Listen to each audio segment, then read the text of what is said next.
right when I handed it to him.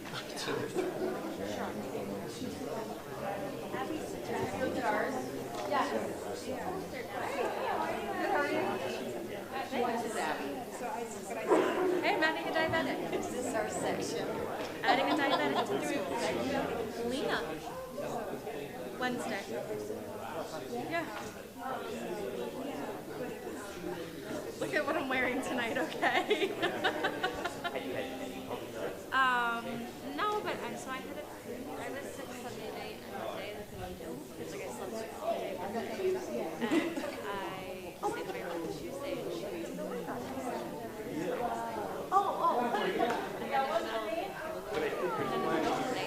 Somebody had something on the night and I just thought it was kids. And I was like, I thought so I had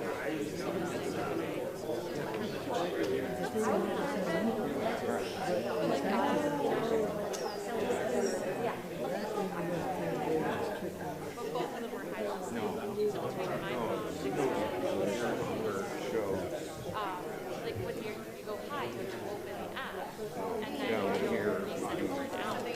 There are 4 different phones, like basically. And of course nobody else in my house except that I think he's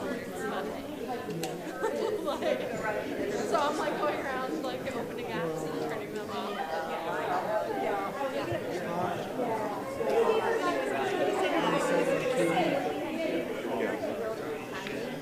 Oh yeah.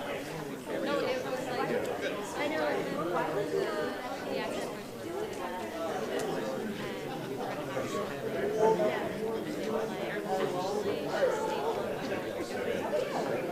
make years.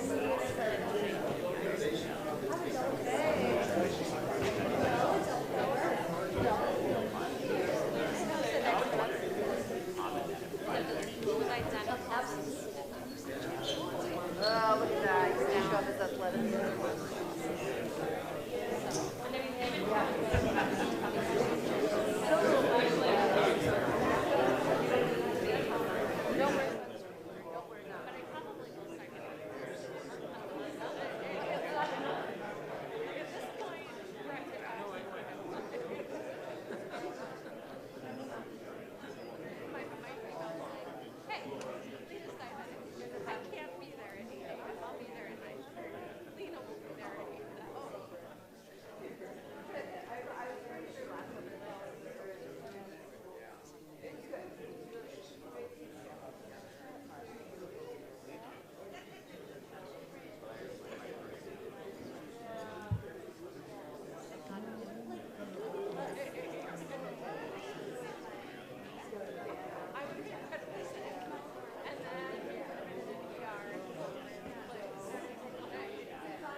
How's it going, Joe?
that would be good.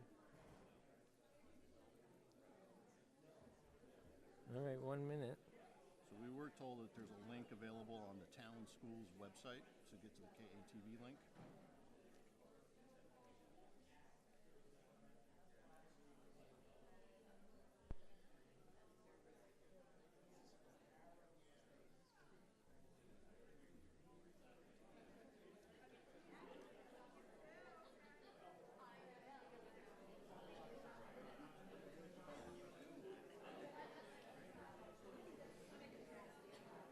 So let's get out of here. Okay. So she's going to give you a microphone so you can say what the question is or somebody. Do you want them at the end of each discussion, or do you want them throughout your discussion? Yeah, well, each of them are going to do their presentation. So at the end of each And presentation. then at the end of each presentation, I'm going to call for questions from the audience. I'm Jen.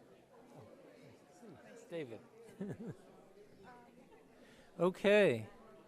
Welcome, everybody, to the informational meeting for the town meeting, which will take place tomorrow.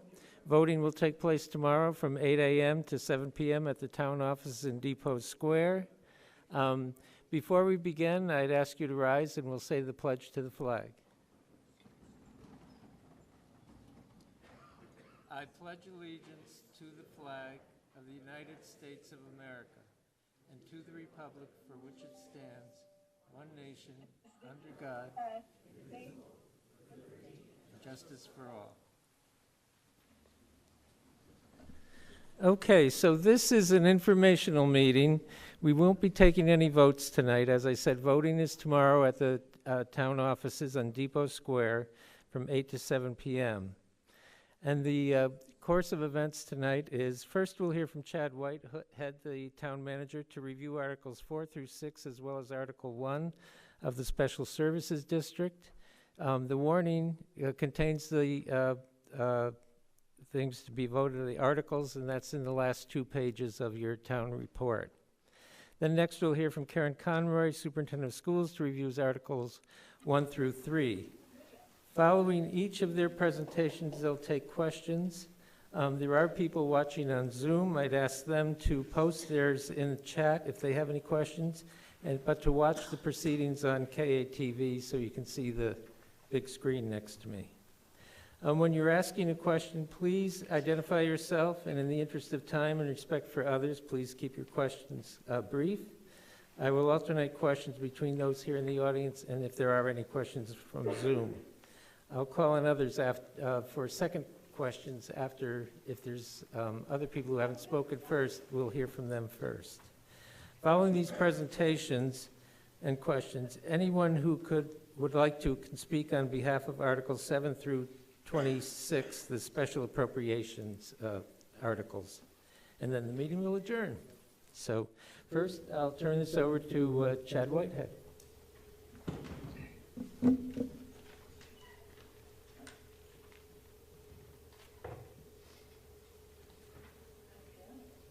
Thank you, David. All right.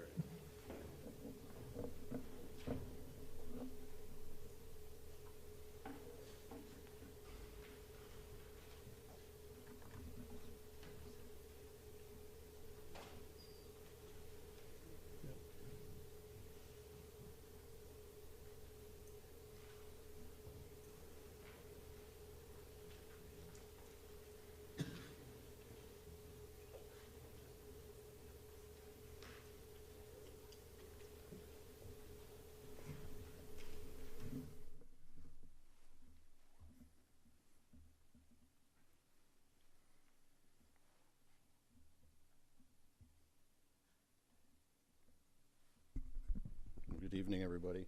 While we're waiting for this to come up, I'll just quickly do some introductions.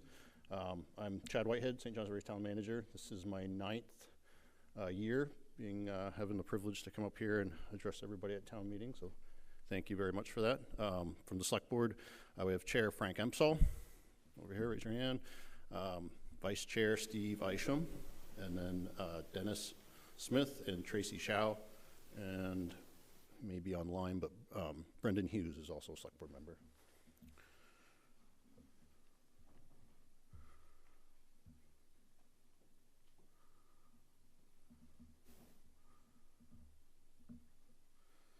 So first of all, I think everybody has seen, I hope as they came in, we've got our town report, our annual town report. They're available on the tables up here. If anybody needs any, they can also be found on our website. Budget information can be found on the website by following this link right here that says 2023, but it's actually updated to 2024. You can get the actual breakdown of the budget plus the warning and announcements.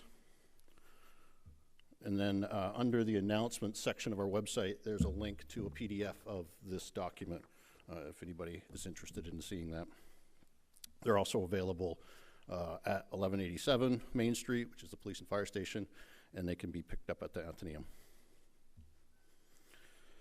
So 2023 had its challenges. I think we have to acknowledge that St. Johnsbury was not impacted by the flooding nearly to the extent of several Vermont communities. And we were able to extend assistance to several of our neighboring communities that were not as fortunate. However, exciting things still continue to happen here, St. Johnsbury. Business owners, residents, and public officials continue to work hard to ensure that this community can grow. 2 years ago, I was up here and I was able to announce that 12 new businesses had opened in the downtown, and last year it was 29. So this year, although we saw some of those businesses change hands or even close, it is exciting to be able to report that this last year the Chamber reported 17 new businesses opened in 2023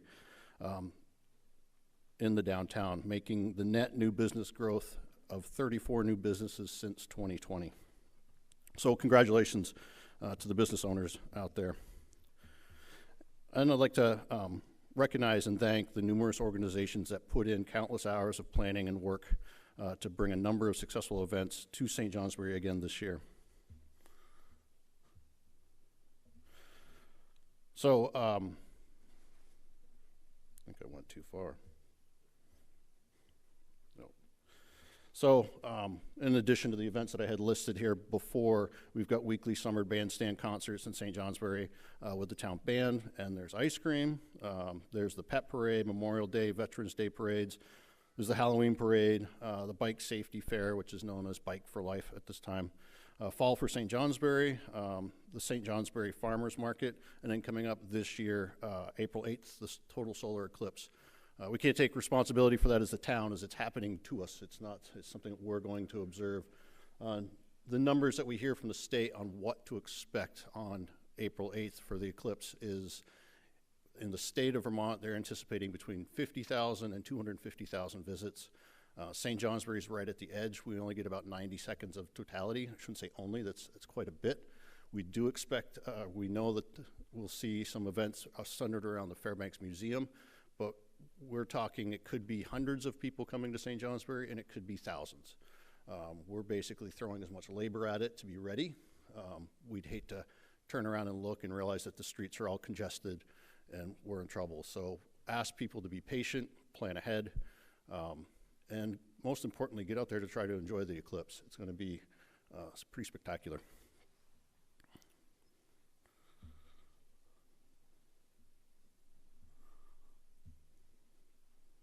So partners, so the events and projects in St. Johnsbury are possible through the work of several organizations that work tirelessly. Both NCIC and MVDA are economic development organizations that provide assistance on multiple projects. Unfortunately, we are losing NCIC out of our downtown, but we're happy to know that they will continue to support residents and businesses in the Northeast Kingdom through their new organization. St. Johnsbury Academy not only provides us with world-class education for our high school, but an exceptional recreation department program. The town school also provides exceptional education and support for our children, and the space for meetings and field space for youth programming. NVRH provides high-quality health care to the region and is involved with the town and all of these partners as we grow as a community. St. Johnsbury Baseball is deep-rooted here and is another invaluable asset for the community. Same with Discover St. Johnsbury. They coordinate downtown programming for local businesses as well as numerous events at the Welcome Center and throughout town, including Final Fridays, the Food Truck Tuesdays, the Pet Parade, and the Maple Festival. Catamount Arts brings art and music into the community at a regular basis, including their tremendous efforts to continue the first night. It's important to note that these venues and assistance provided by St. Johnsbury Academy, the town school, as well as local businesses and churches here in town. St. Johnsbury Athenaeum provides programs for our children, teens, and adults throughout the year. The History and Heritage Center is a wealth of knowledge of where we came from. St. Johnsbury Town Band plays for us at all our parade events and organizes free concerts in the park. And Dog Mountain remains open to our pet lovers and continues to provide the location to host the Levitt Amp music series, also with hard work from Catamount Arts. Fairbanks Museum is so rooted into who we are as a community that they're actually part of our governance. Congratulations to Adam and his team for the successful completion of the Tang Science Annex, which recently opened. It is the first and only mass timber structure constructed using eastern yellow pine. I'm going to find myself here. So there's also a number of other partners that I can't get them all listed. KATV, Calix, Kiwanis, the Moose Elks, all those other numerous people that are working hard to make St. Johnsbury who they are.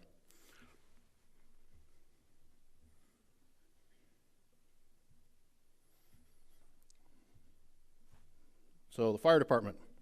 As I go through some highlights from each department, there's additional information that's included in the town report, and I recommend that you look through this. So this last year, the fire department responded to 1,649 incidences, including fires, medical assists, hazardous materials incidents, car accidents, rescue calls, etc. And our response time was reduced by about 30 seconds to, from the prior year, to have an average response time of 3 minutes and 18 seconds. We house assets that can be used throughout the state for hazardous material operations, decontamination, and specialty rescue, including rope, confined space, trench rescue, and building collapse. We have water rescue capabilities, above water rescue, and swift water rescues. St. Johnsbury is an ISO class 4/4X, based on a scale of 1 to 10, 1 being the best. And what that means for you is good ratings assist businesses and residents with reduced property insurance premiums.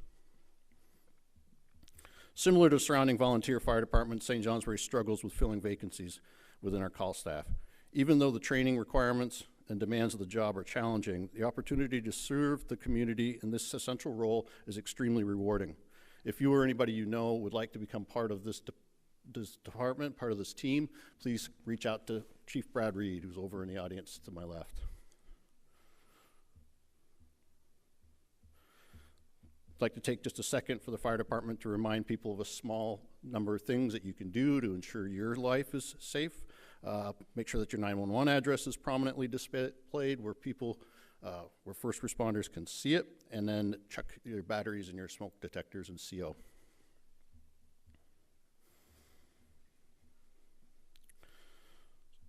So the department also works closely with code compliance officer when responding to health code violations and when they can during our rental housing inspection programs. We will be coming to the voters for authorization to replace 2 of the apparatus, E1 Pumper and E1 Rescue, which are currently either out of service or in poor condition. We will also continue to explore the opportunity to merge with Calix, Calix Ambulance Services with the St. Johnsbury Fire Department. And if that makes sense, operationally and it makes sense financially, we will bring it to the voters to ultimately decide if the town should move in that direction. Well, there's a new sheriff in town. It's true for this region right now. There's also a new chief. I'd like to thank Chief Timothy Page for his service and congratulate him on his retirement. I'm also excited to have been able to recruit Chief Joel Pierce into the St. Johnsbury, and if you hadn't had a chance to meet him, the chief is right over here. He's the one who's dressed like a police officer. He's got a lot of energy, and just this last week I attended a public meeting hosted by the Athenaeum where he had what I would describe as a shocking conversation. Keep jumping ahead on myself.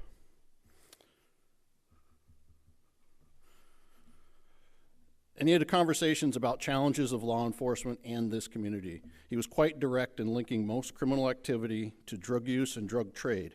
What I've seen in this community is simply not acceptable. It's not acceptable for us, and I don't think we should stand for it. I can't stand up here and tell you what the solution is, but I have asked the chief to reach out to Vermont State Police and the Sheriff's Office, as well as support services that we have in this community, to elevate this to the highest of priorities. We see firsthand the negative impacts that drugs are having on our community, and St. Johnsbury needs to put our full weight behind our essential services to provide and create and maintain a safe and vibrant community.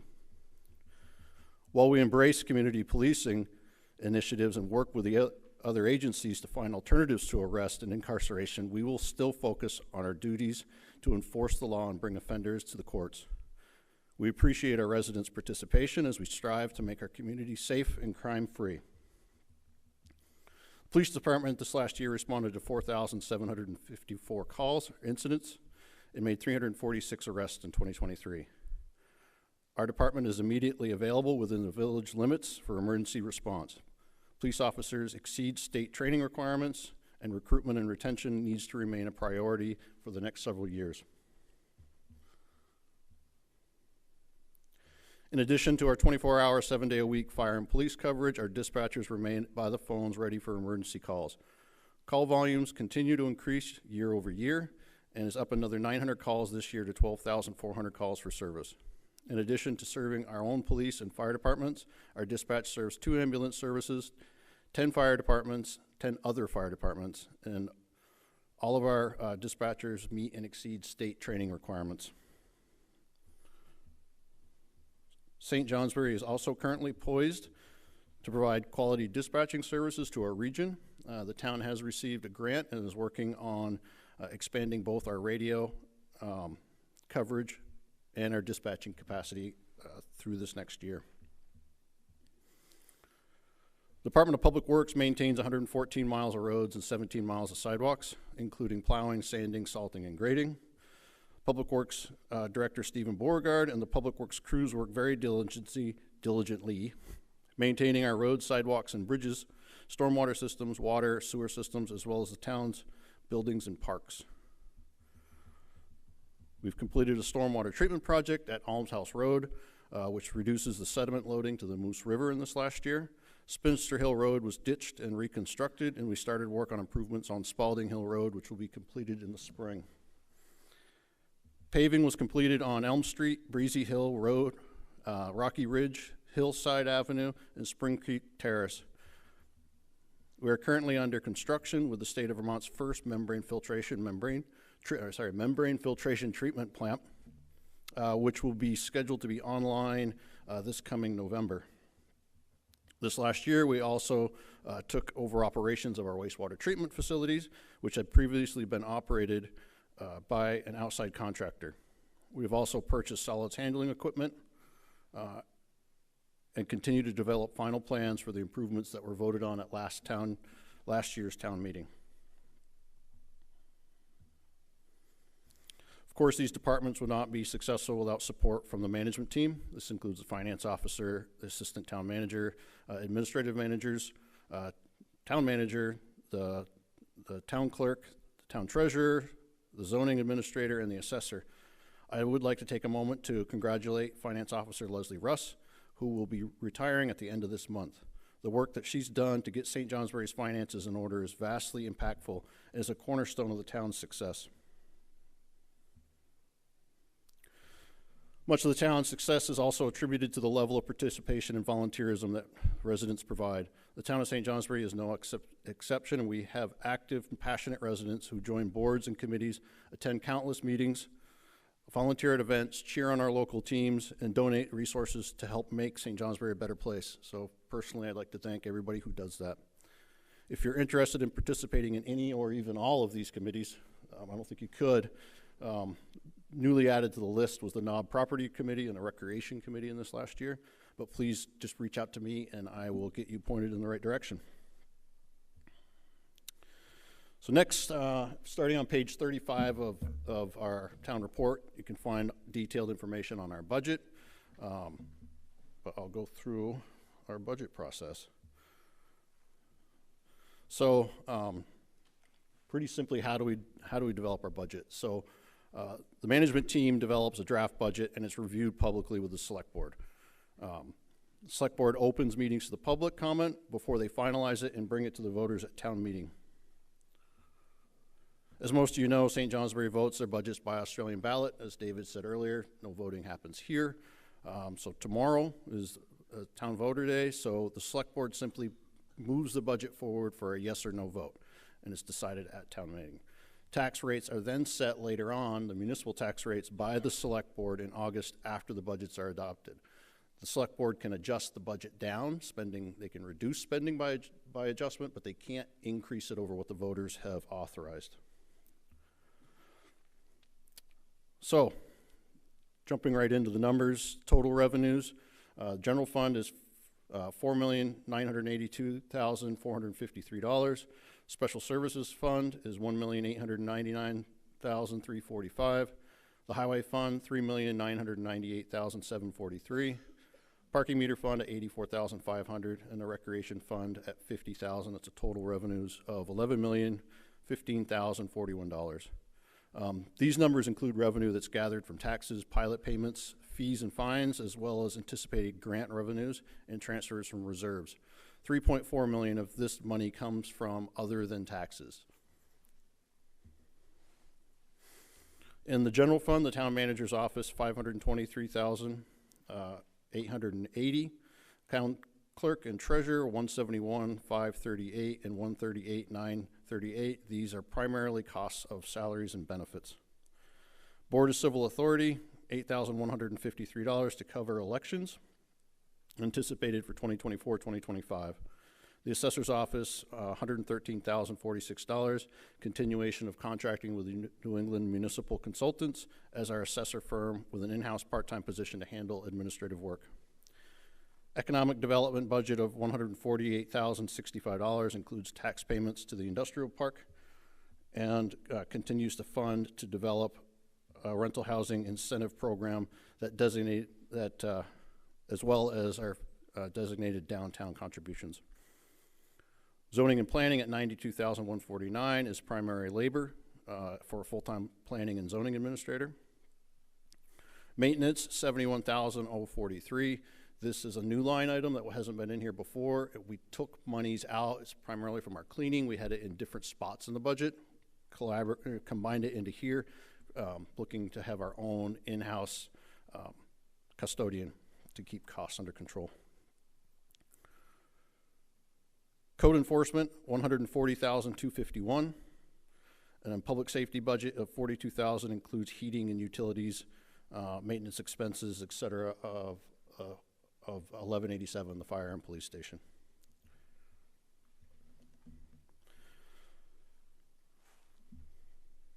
So, continuing in the general fund, dog control is $1,000, consistent with previous budgets. The Board of Selectmen, $6,990, consists of some training expenses, but mostly stipends for the Select Board. Dispatch Center, $748,722, increase in labor costs, and maintains our reserve funding for replacement equipment. Dispatch costs are also spread over the other public safety organizations that we serve through our dispatch fees, which are calculated based on the call volume. We get about $368,628 in outside revenues for our dispatch. Fire department is $1,404,981, continues with the equipment reserve transfers in preparation for apparatus replacement. Our solid waste budget is $40,000 and continues to share our household hazardous waste days with the town of Burke. Cemeteries at $27,948. Our primary cost is mowing at the cemeteries and the grounds and maintenance, and accounts for the town taking ownership of the cemetery just north of the mall in St. Johnsbury Center.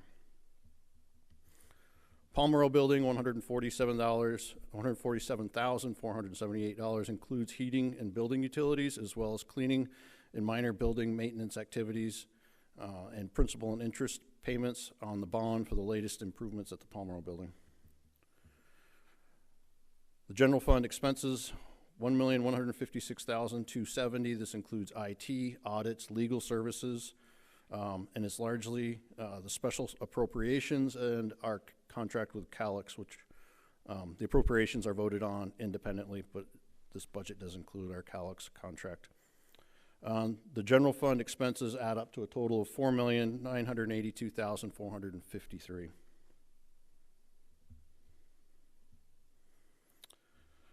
Police Department, $1,588,420. We have increased labor costs, overtime, and benefits.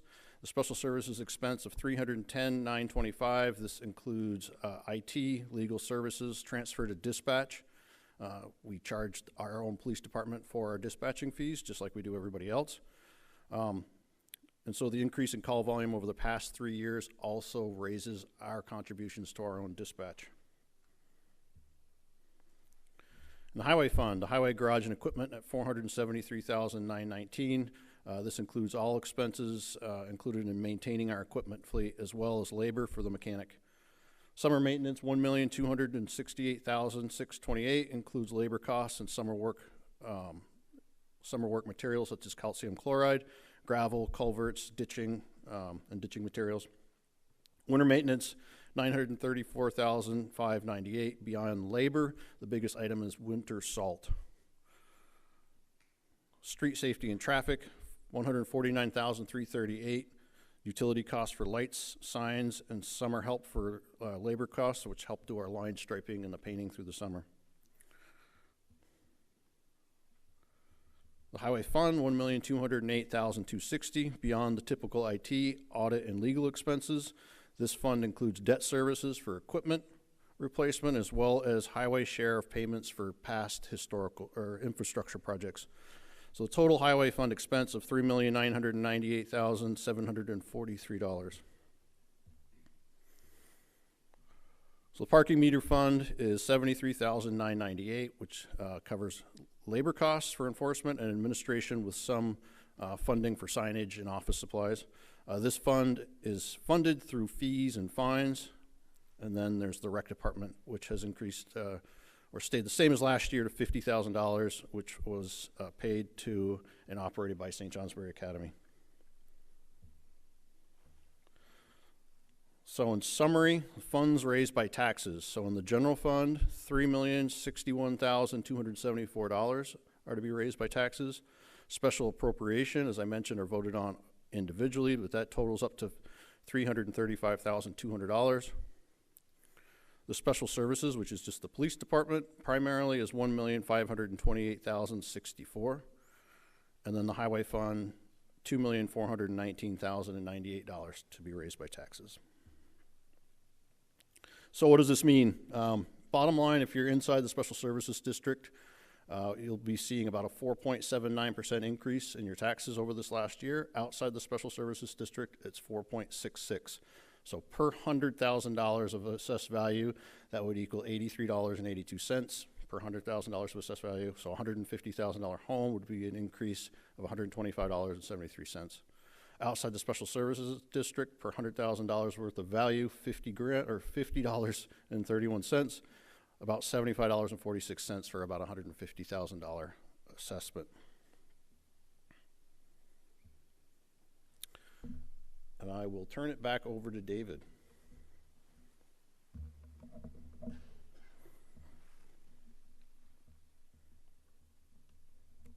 And I think I'll be turning it back to Chad, but if you have a question, please go to the microphone and state your name and your question, and we'll go from there. Thank you.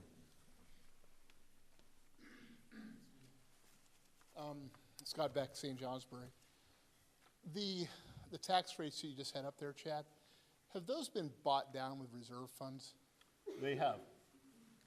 You better step Do you remember the amount?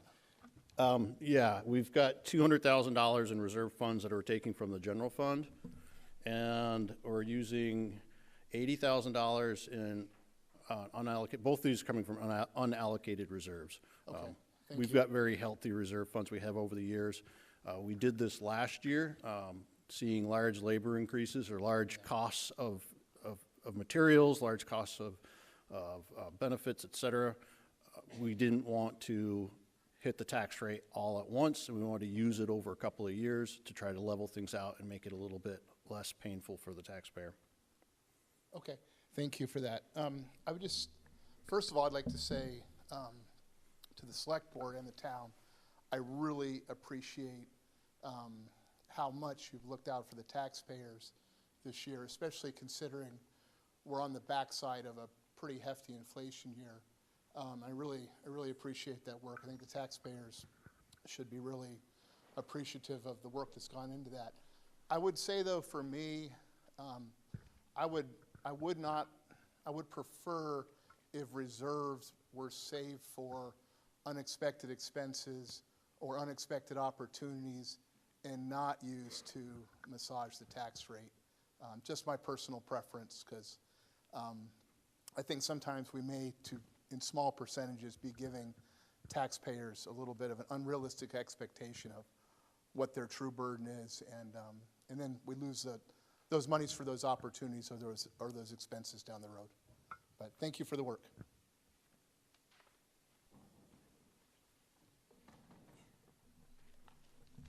Guess I'll jump up too. Is this thing on?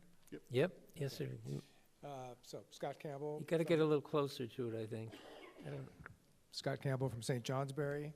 I agree with what Scott Beck just said about little louder, please. I agree with what Scott Beck just said about keeping the tax rates kind of artificially low with use of reserves. We kind of did that with the school taxes the last couple of years when we had excess money in the education fund, and that's part of the reason why we're going to see a big increase this year. But I wanted to ask also about in the highway fund, I noticed $395,000 for new equipment for 24-25. I just wondered what that was. So annually, we buy our equipment, and we actually take a 5-year loan out to purchase what we need for equipment. Steve, do you remember what it is off the top of your head that we will be purchasing in this year's budget? So there's an F600 that replaces the 2015, one of our plow trucks. There's a pickup truck, a used backhoe, and a skid steer. So that was an F600, which is replacing one of our plow trucks, a skid steer, a used backhoe, and a pickup truck. Yeah. Okay. So the way that's shown in the budget is we show it as an expense, but if you look in the revenues, there's also money coming in when we go and get our loan. We'll purchase all the equipment, and then we bid out our loan at the end of the year once we've received all our equipment for the best rate from the banks, and then we just have a 5-year payment. And so that 300 and whatever it was that you said is offset by revenues of about 200 and something, because we are anticipating using $100,000 out of our equipment restricted reserves. And my thought on using reserve funds is if you're using them for what they're intended for, then you're doing exactly what you need to do. So. Yep. Okay. And just to clear one thing up, we're buying a used backhoe, but we're buying a backhoe that's going to be 2 to 3 years old. And by doing that, it saves us almost 50% versus the cost of new. You've got to repeat that because they can't hear.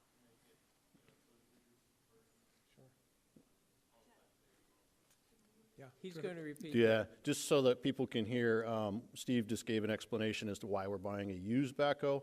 The backhoe that we're planning on buying is just a couple of years old.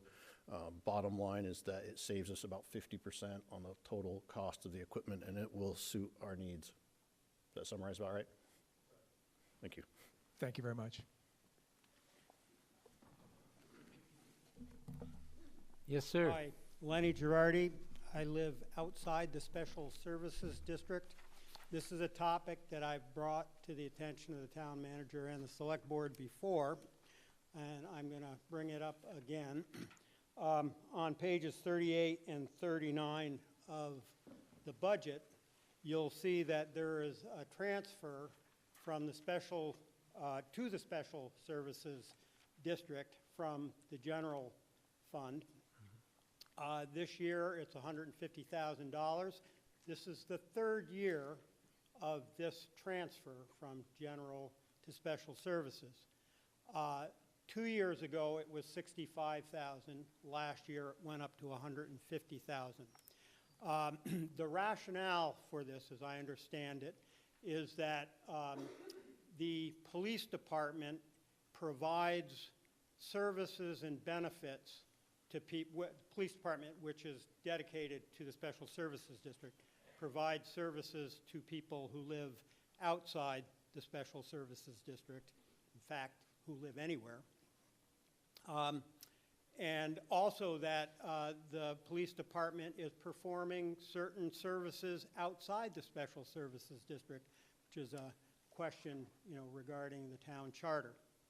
And this being the third year, with a radical increase from year 1 to year 2, same amount this year, I guess I want to ask the question, this potentially being something of a slippery slope towards the police serving outside the Special Services District.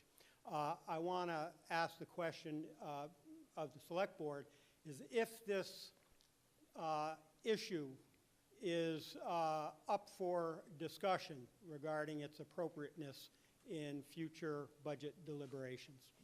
Thank you. Did you have a specific Select Board member you'd like to hear from? I guess the chair is the person who's in charge, huh? So Okay. we'll go with the chair. Thank you. Come on down. You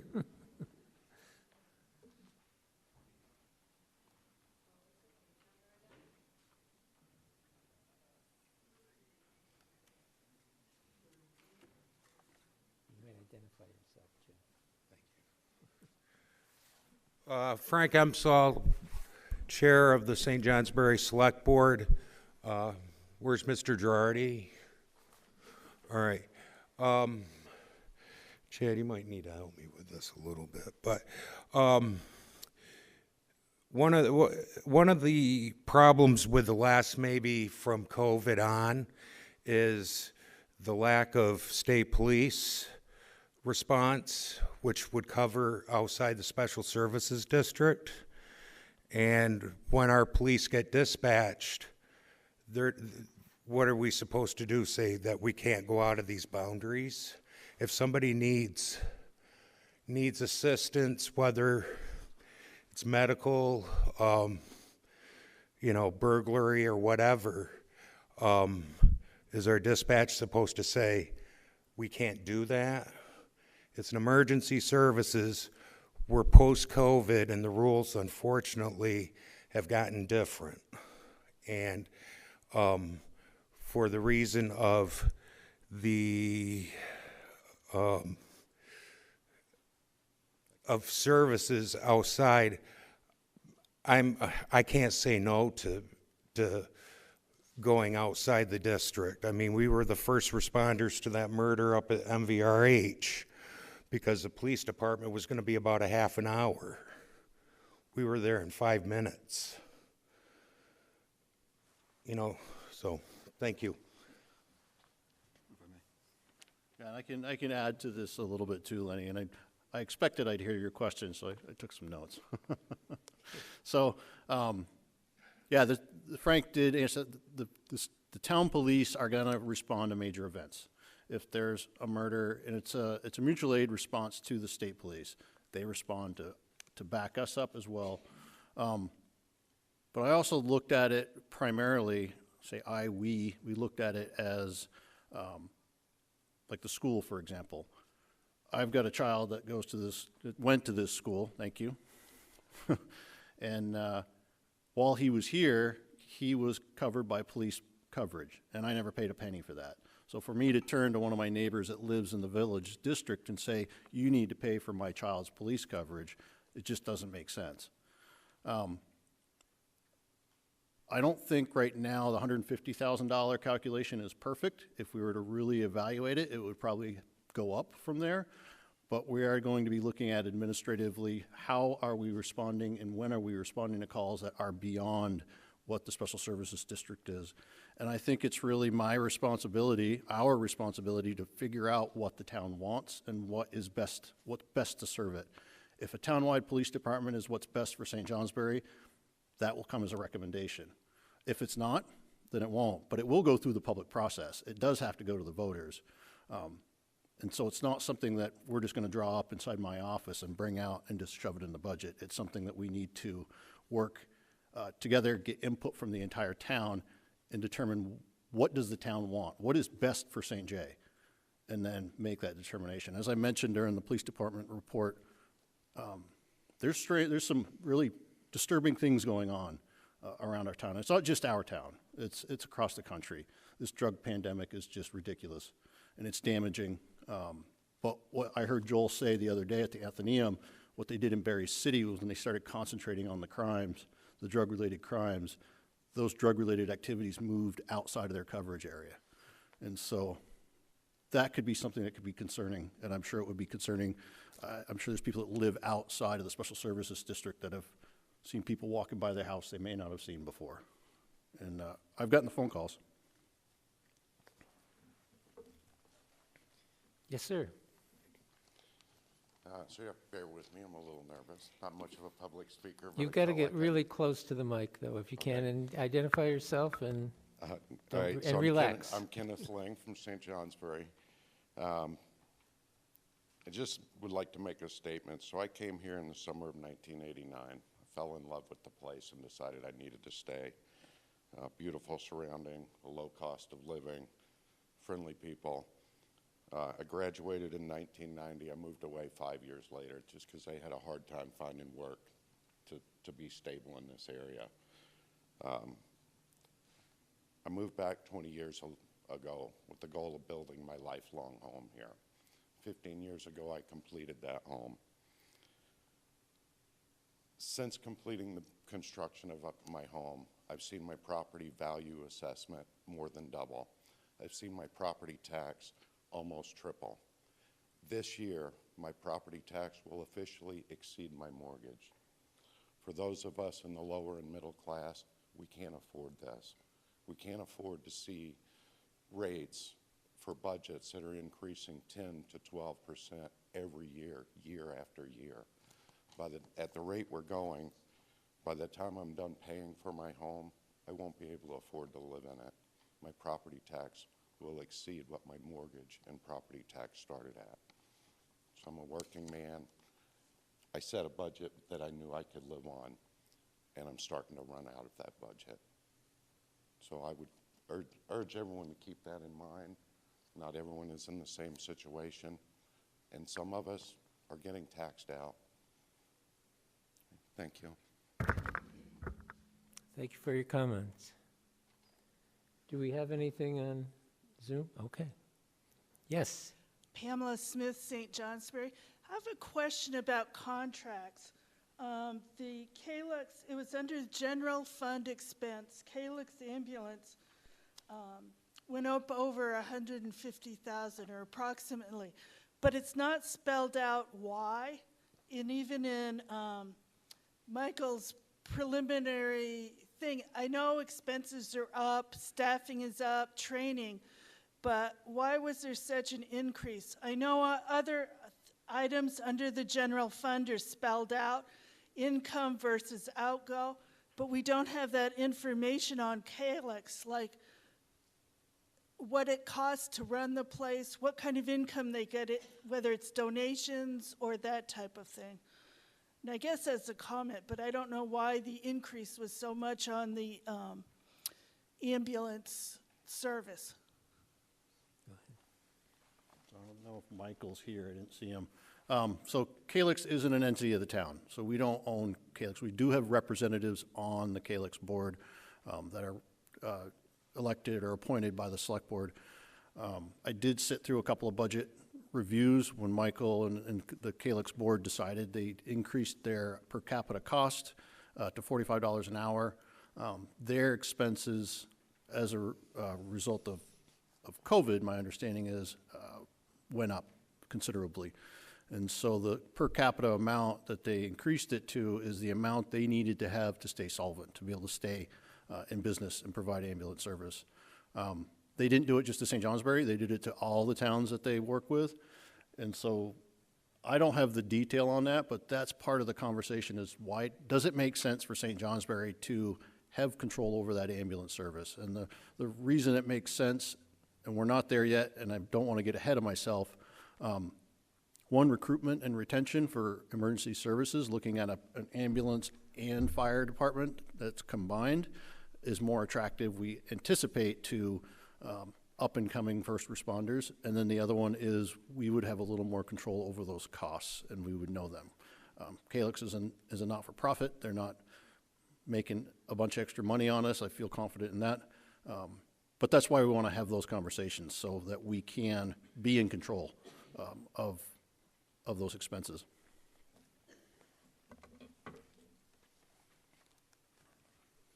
Nope, we have somebody else. No, take your time. Paul Taylor, St. Johnsbury. A little louder, please. Yeah, out of this special, I'm not in a special service, I'm outside of town and stuff there.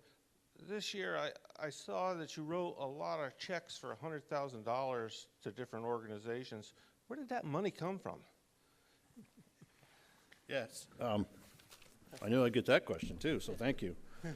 So that was money that came from the Corona local, the local funds that the federal government passed down through to municipalities.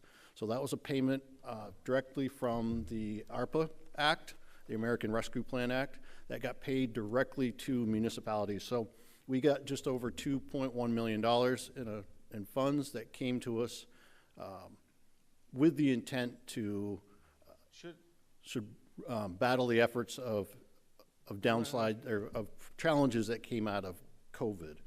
Because when we voted for your armory budget there to rebuild that, you said any money you found would go into that, and you're not using anything for that and stuff there. Why didn't you put it into that? So the ARPA committee, we formed a committee that reviewed the intention of the plan. I'm not finding all the details on the money, but the ARPA committee decided that it was best to use those funds to invest in future projects in St. Johnsbury. So much of those funds are going into potential housing projects. They're going into, about half of the money is going to support housing projects and housing development. So that's a primary reason of it, but everything we looked at and the select board reviewed was as investments in the town. So trying to build and grow our grand list so that we can remain more affordable. Good place to put it, though. I mean, you want to rebuild it every year, and it's still sitting there. Yeah. And I don't see any money set aside for it this year in the budget. It's not. It's currently bonded right now, so we're moving forward with remediation efforts using the bond authority. And stuff. In a couple of years, you'll be asking us for more money in the budget. I mean, taxes, my taxes will probably go up $1,200 this year. It's going up ridiculous and stuff there. I don't know how you can keep buying or giving money away when it should be used for town projects alone and stuff and things. But, you know, that's all I had a question on. Yeah. So those funds that came to us were one-time funds. So if we use them to offset the budget, we'd be climbing out of that hole again next year. So the intention is to see those as investments that will pay out in the end. New houses, new people paying taxes. We ultimately, it's my office belief that the town needs to grow. We need to see a larger population. We need to attract people into this community.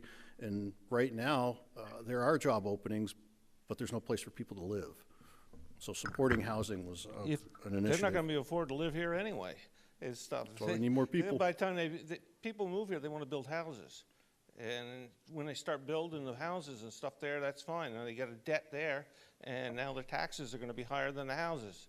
And it's just going the wrong way and stuff. You should be, if you've got money that comes from government funding and stuff like ARPA and things, you should use it to take care of the town stuff that you've already got projects for, not giving it away to places that actually have the money to do it themselves and stuff. And if they don't, they can raise it and stuff.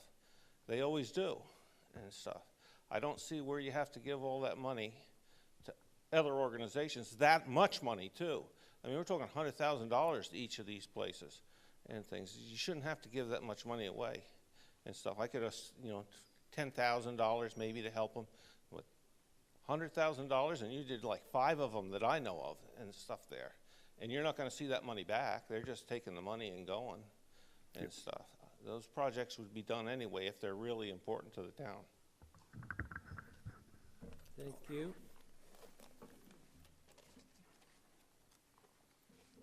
Yes, sir. That might be the best thing to do. Hi, Sanford Boyle. Most of my questions and comments have already been covered, but I thought it made sense to at least step up here and reiterate the fact that I'm personally concerned of the increases that we're seeing. And, you know, certainly Calex jumps out, and to me, we can't continue to afford this as a town. We need to put a cap. We're going to have to look at all the departments and what's got to give in order to cover increases that are necessary in certain other areas. But we just can't just keep keeping it up. We made a huge adjustment last year, I thought, to try to get salaries up. And we're seeing another increase this year. We've obviously with some huge hits here with Calex. But to the gentleman's point, we can't tax ourselves out of our own community and yeah, wait until we get to the school budget. You know, it's a perfect storm, unfortunately, but the fact of the matter is we've got to also be able to survive as well. And I really think we're not, you know, easy for me to say, and I'm not trying to put anybody down, but I'm not sure we're challenging ourselves hard enough on some of these things. There's a lot of balls in the air. God bless you, you know, to be able to look at all of them. But I'm worried. I'm worried as a town citizen, and I would think everybody else would be worried too. And I say it every year, but gosh, I'm really worried. You know, it's getting worse. So, all right. Thank you.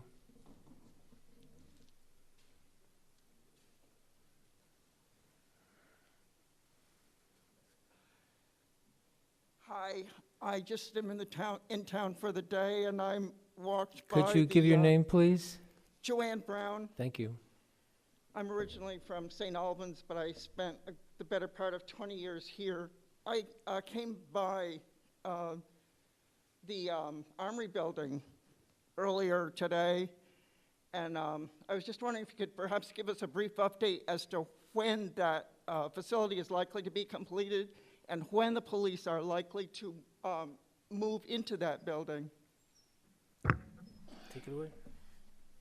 So the plan right now is that we're continuing to work into the remediation of the contamination of the building. That remediation work is fully identified. We're moving this summer into the actual physical remediation work to get the building cleaned up, the PCBs disposed of, lead and asbestos managed and taken care of, and then we anticipate going into construction the following year. So it'll probably be a little over a 1.5 year long construction period, and so that's the current plan.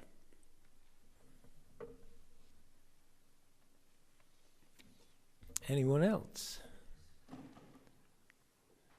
Thank you. I'm Ron Fafa, and my problem is the fire station wanting $1.5 million for new fire trucks. Why don't they fix them like everybody else? That's a lot of money to shove down our throat. Then I asked a question last summer, but why did the fire chief get a new $100,000 Suburban? And they say it's in the budget.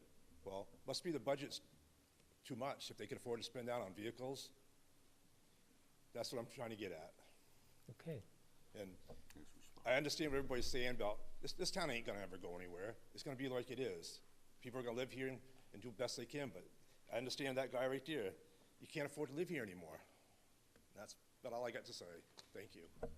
You want to respond about the fire engine? So in response to the apparatus, those are apparatus that are needed. One of them's got a broken frame. It's not repairable. It could be repaired, but at a pretty extensive expense. That will be going to the voters. The fire chief's new vehicle was not $100,000, I can assure you that. And I guess that's all.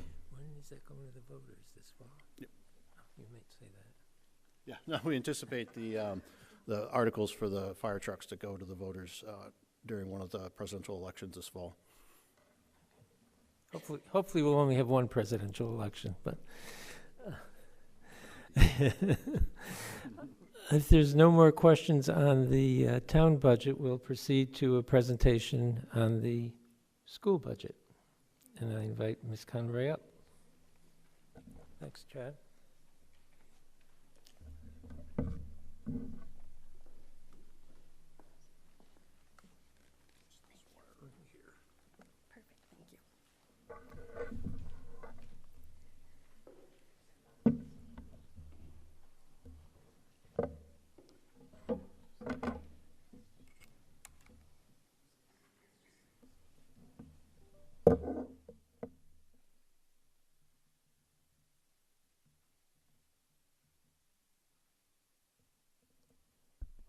Good evening, everyone.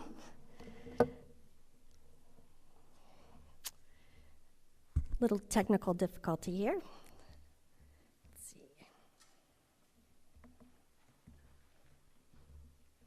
Yeah, great. My name is Karen Conroy. I'm the superintendent here in St. Johnsbury, and very honored to be here this evening to share with you a little update on the school, but also present to you our proposed budget for the community.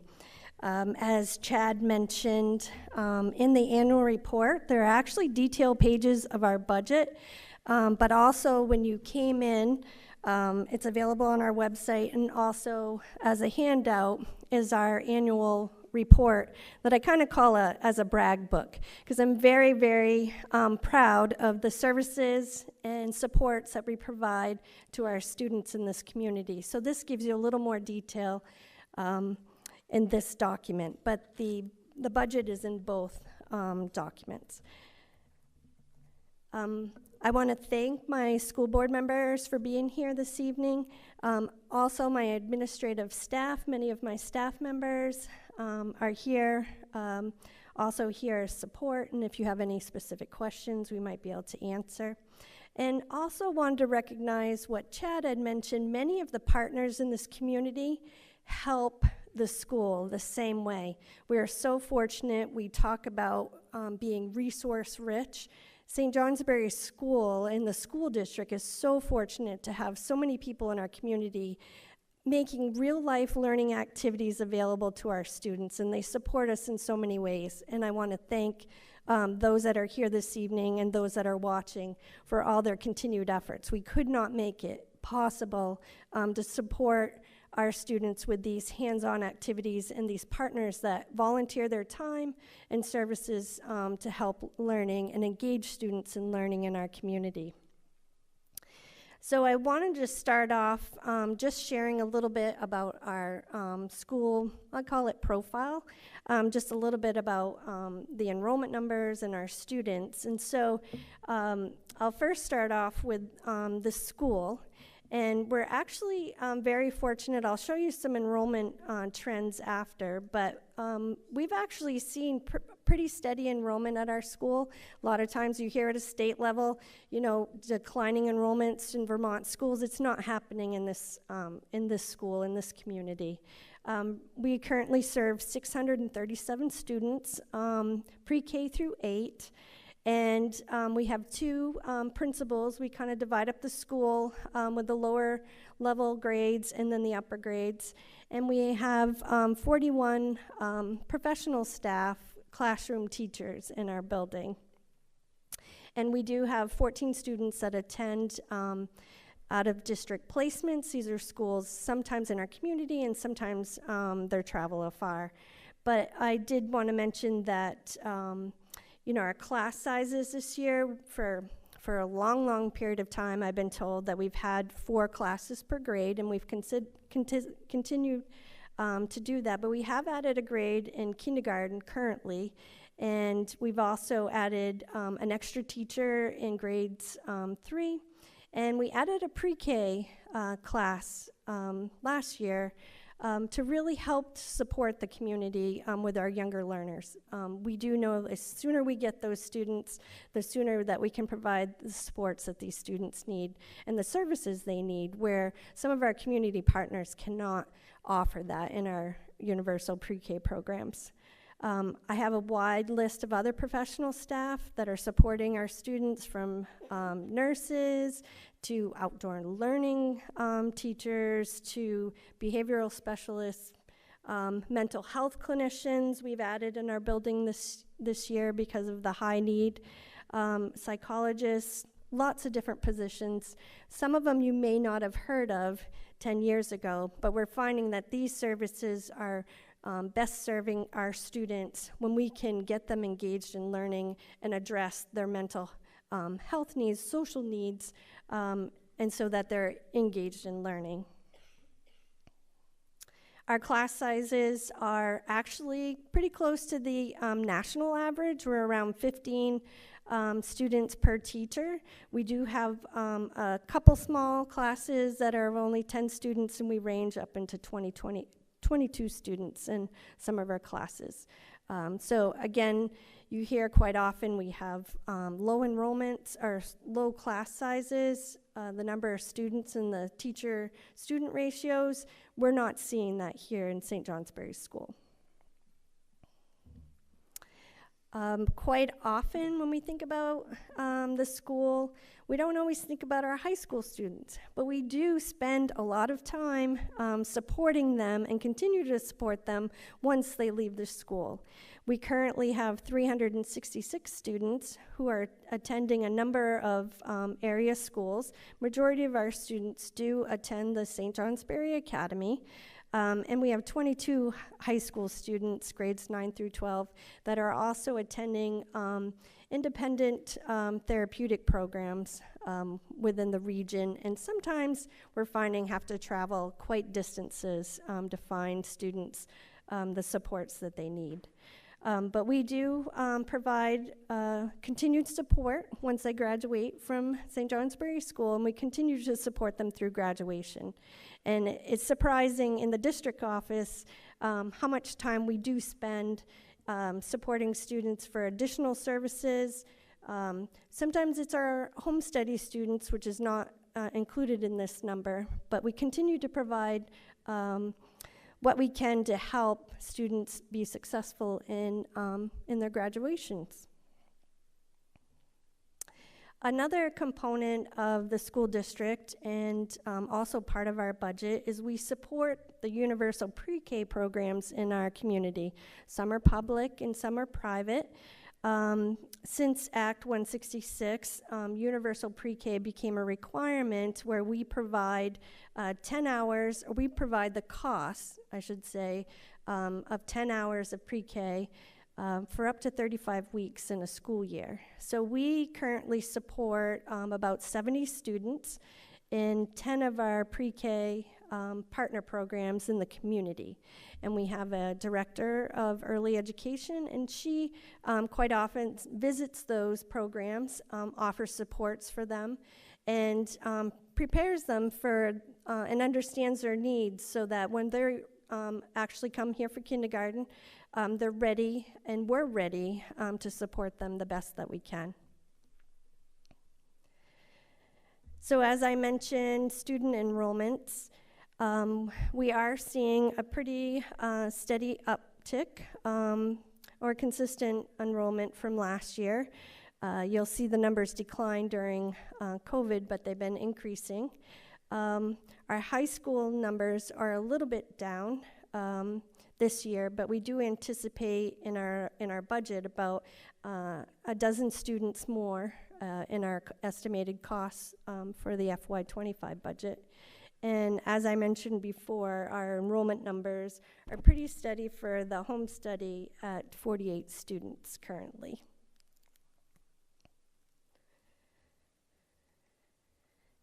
When we plan and look at our budget, and as we work throughout the year, we've been focused on our 5-year strategic plan. And I feel very beneficial that we have this kind of working document that we can review, and we provide updates to the school board on a regular basis, and really helps us to focus on strategically what we want to work on with our students. And there are 4 different areas of our strategic plan, and there's some available at the entrance as well if you'd like to see the details. We have, I think we've got some, I think that needs to be muted. Our first goal is around excellence. The second is on wellness.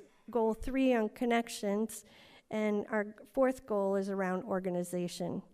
And I can share with you just around the organization goal. In this past year, we have taken this very seriously, and hearing the concerns of the community and concerns for tax increases, we have really focused on the district office, how we're operating, the supports we need, and actually have re-implemented our finance system. Back in 2020, the St. Johnsbury School District piloted some software, and it didn't go well. And so we have gotten the AOE, the Agency of Education, to help us re-implement our finance system so that we have a good grasp of our finances and our understanding so that we can make the best financial decisions with the taxpayers in mind.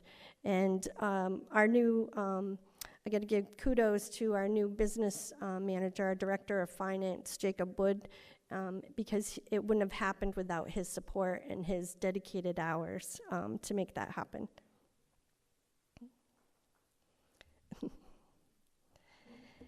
There's been some talk about grant funding and ESSER funding. We've been very fortunate in the St. Johnsbury School District to have quite a bit of funding to help support the district for the last several years. Actually, $11,677,000 in ESSER funds. These funds had very specific, we called them pillars of recovery. You could only spend them in certain ways. On social, emotional, mental health and well-being, student engagement and truancy, academic achievement and success, and safe operations to help prepare, prevent, and respond to COVID-19. Our strategic plan has guided us in our decisions on how we spend this money.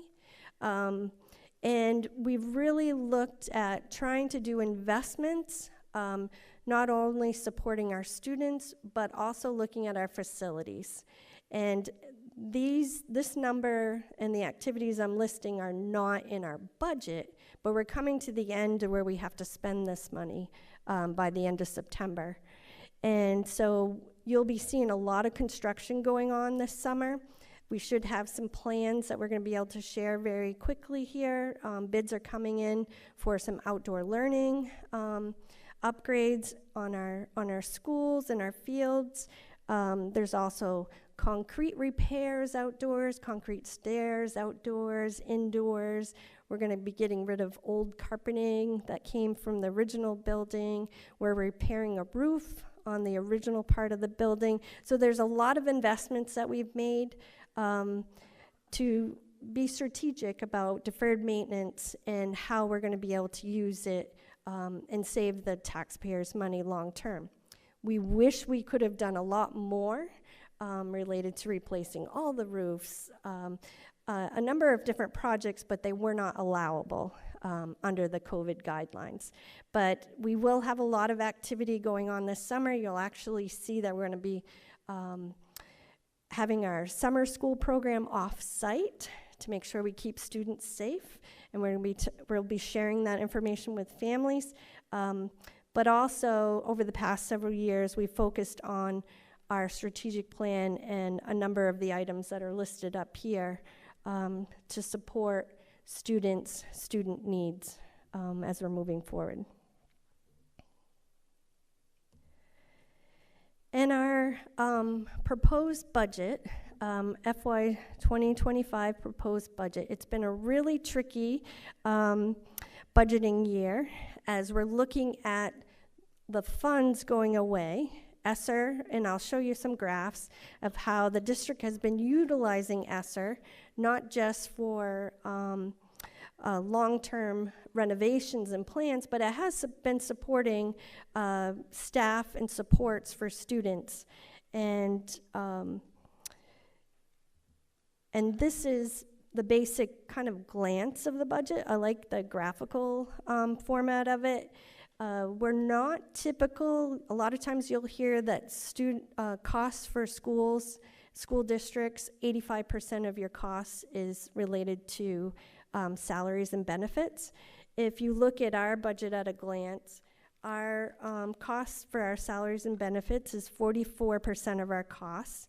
We pay a lot of costs for tuitions to support our students, whether it's pre-K for special ed, therapeutic programs, but also our high school tuitions, contracted services at 5%, supplies, transportation. We are seeing an increase in transportation costs. Definitely is having an impact on us. But the three major impacts or major increases in our budget are related to salary and benefits, high school tuitioning our high school students to area schools, and we're seeing a jump in contracted services. Some of that is related to student services, but also some operations upgrades that we feel it's the time to actually tackle, because there's some grant funding to match and offset the costs, specifically around LED lighting. Efficiency Vermont is willing to give us some funding to support that project, so we've included that in our budget. So if you look at our total budget, it has increased 15.86%, which is a little higher than what you're seeing across the state or what they're anticipating across the state at 12.8%. Our revenues are down 5.1 million. They're down just a little bit from prior years. Our total net education spending and our budget is $25,132,825. And our student count has changed this year because of the new weighting system that you may have heard of throughout the state. They're using, instead of equalized pupil, it's actually called long-term weighted average daily membership, and there's an increase of 235 students. And we anticipate that that number may even grow next year. The St. Johnsbury school is considered a large school throughout the state, and so a lot of the benefits with the weighting are going to small schools or schools that have lower populations.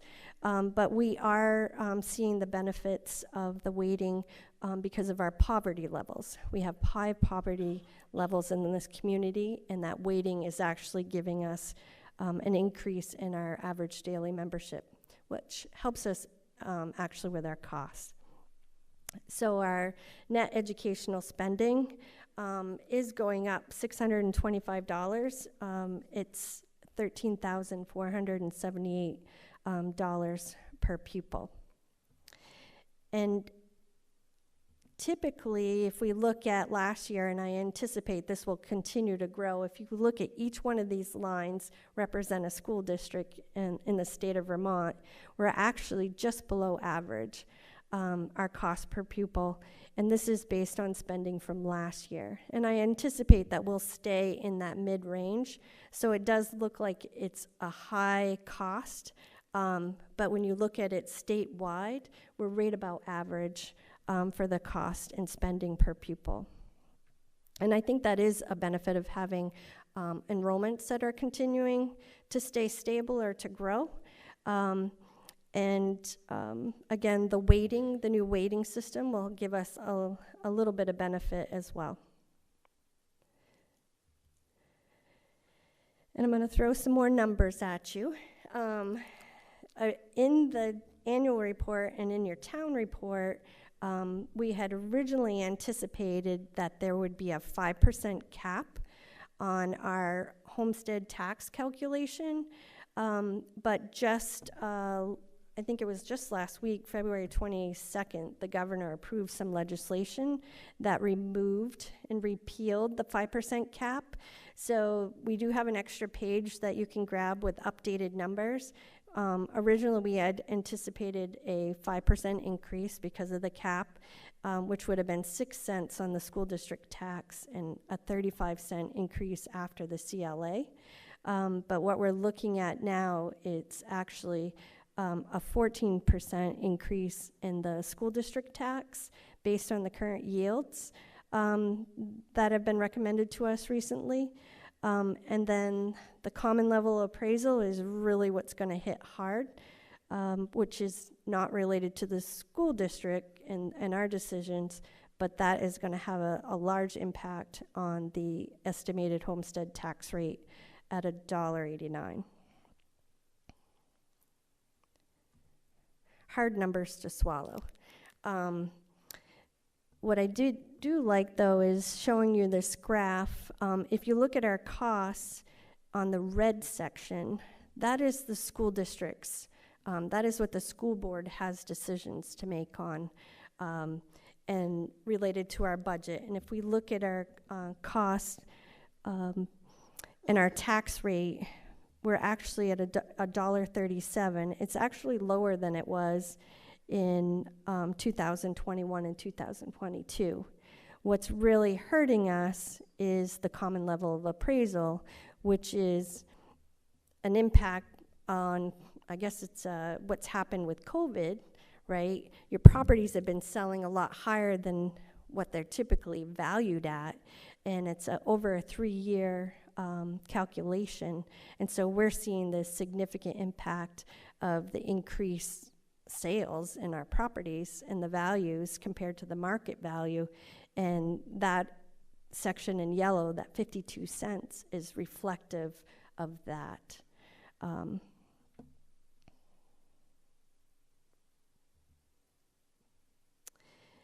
So to give you an example of a $150,000 home, if you look at last year, the CLA had an impact of about $299. This year, the CLA on the same $150,000 home is increasing it by $778. So it is having a significant increase on the tax rates for the district. Again, not in our control. It's based on values in your property selling at a higher value, higher market value than what they're appraised at. And if one thing to keep in mind too, though, is many of the community members in St. Johnsbury receive a credit. They have the income sensitivity credit.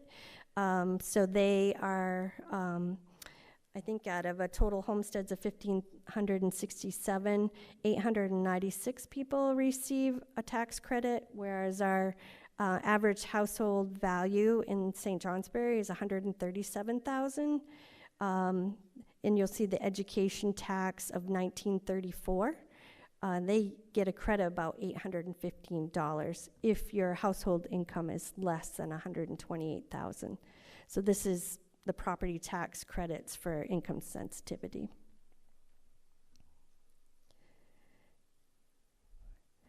And again, I'm just showing this chart again. I do feel that ESSER has had an impact on us when it comes to our tax and the school district's budget. I do know that we've been spending, over the years, we've been taking advantage of that grant money and using it to pay for positions that you've always had. And so that's why I think you saw the little dip in the tax rate from 2021 and going down. You saw a decrease, and so it was using those federal funds over the years, and now we are experiencing, this is the end of the ESSER funding, so we are seeing an increase over last year. And the CLA did impact us last year significantly, but it's 3 times more this year.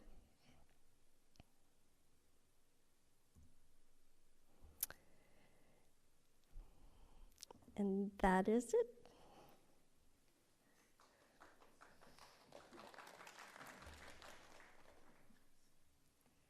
Thank you, Karen. Are there questions? I assume there would be. Pam Smith, St. Johnsbury. I have a question about your ESSER positions. I mean, knowing that they're paid for with those funds and you knew they were going away, what kind of metrics or measurements do you use to say these are important to stay? They're important enough that we increase our taxes. How do you measure the importance of those positions? Yep. Well, the focus was on our strategic plan, was one of the key components, and what the district, I wasn't part of that process, but I do understand they asked for community input, and they made some decisions on how we wanted to proceed to best support students. And so focusing on the strategic plan and those positions related to that, but also when the tax rate went down, that would have been the time to start building in. It should have kept it level, would have had a less impact on us, but we kept using the federal funds to help offset your taxes. So over the years, you've gotten decreases, whereas some positions, for example, nurses, right? The school has always had nurses, but we decided, I say we, I wasn't here back in 2021, decided to use federal funds to support those positions to lower your taxes. You can't operate without school nurses. You've always had school nurses. Now we've had to put them in our local budget.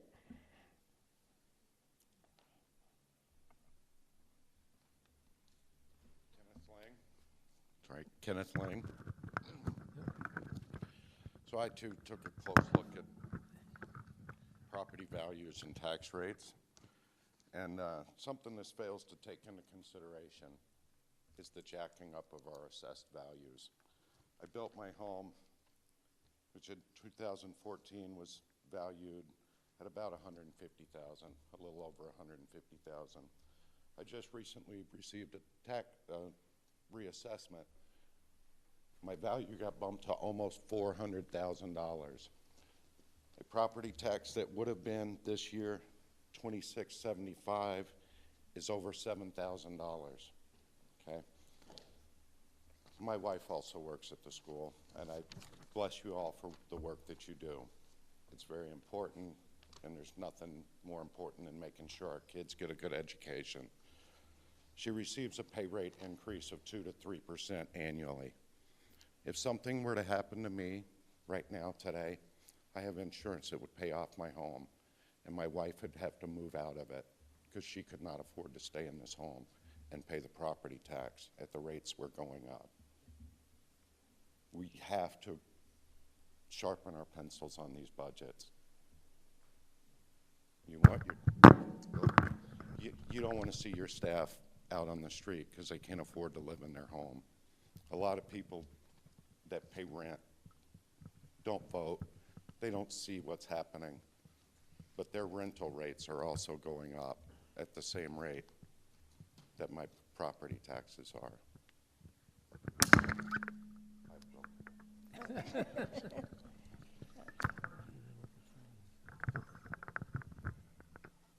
Thank you. Yeah, I'll just make one comment. What's really difficult is the state of Vermont has a state-funded system. So there's one pot of money, and depending on the budgets, we have to raise that much money to pay for taxes. And I just wanted to point out that we may be asking for a budget of or a net education spending of $25,000. Last year we asked for $20,000. The St. Johnsbury community paid $7.1 million of that. So it's other communities that are paying a portion of this. It does impact everyone's taxes. And that's what we're seeing with the CLA, right? We have to make up that difference in the yellow, so.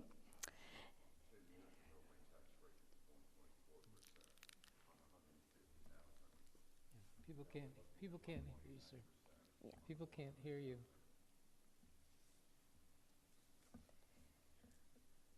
Hi, Sanford Boyle again. I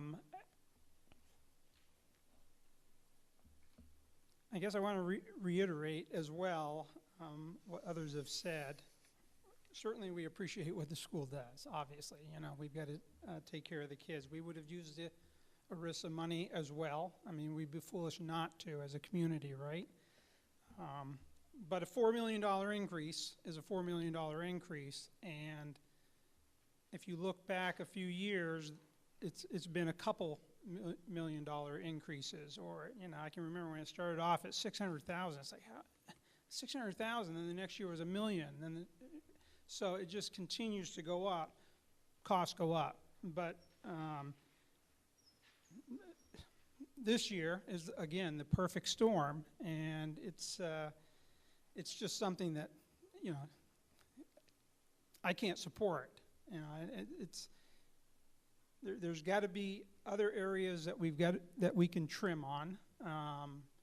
It's tough, I know, and we get, you know, with the state system, in principle it sounds good, but in the long run I think it has hurt not just St. Johnsbury, but a lot of the other communities as well, because you don't really have a feeling for what you're voting on, because it's a small increase, because it kind of gets divvied out across the state. So, but we're going to have to send this back to you, as we are the general budget, to be adjusted down. We just can't keep doing this. So I hate to be the naysayer, but we're going to have to, you know, see what we can do as far as trimming down both budgets. This school budget is obviously a big jump, and the town as well. Thank you. Thank you.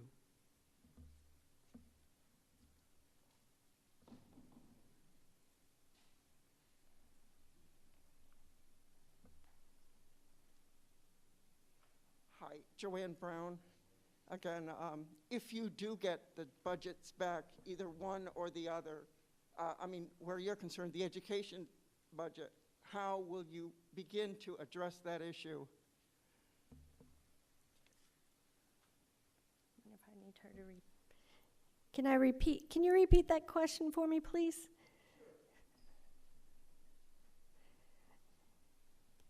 You know, several people have come to the mic tonight indicating that they're not really that well satisfied with either the general fund or the education fund. Where you are concerned, if you do get your education, if it's voted down on Tuesday, how do you expect to begin to address that issue? It's a great question. As we look at the budget, and we looked at it very, very closely when we made these decisions, the needs of our students have grown, and I can tell you that we're trying to work with our partners in our community, because a lot of our increase is related to mental health and the supports our students are getting, and wait lists of 160 kids, to me, is not acceptable. Students can't learn if they're not in a good place.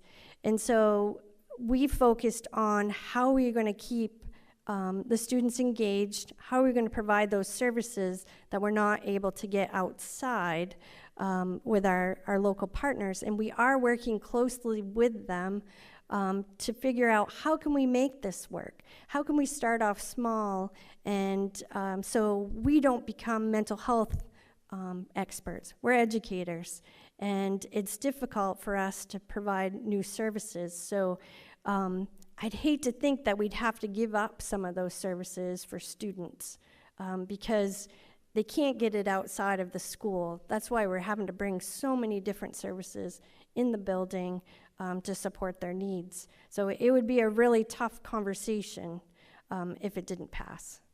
But it would impact students. Any decision we would make would impact students.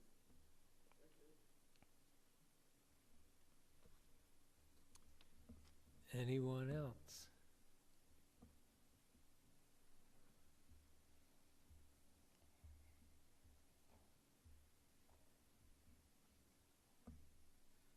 Hi, my name is Carl Johnson. I'm a resident of St. Johnsbury.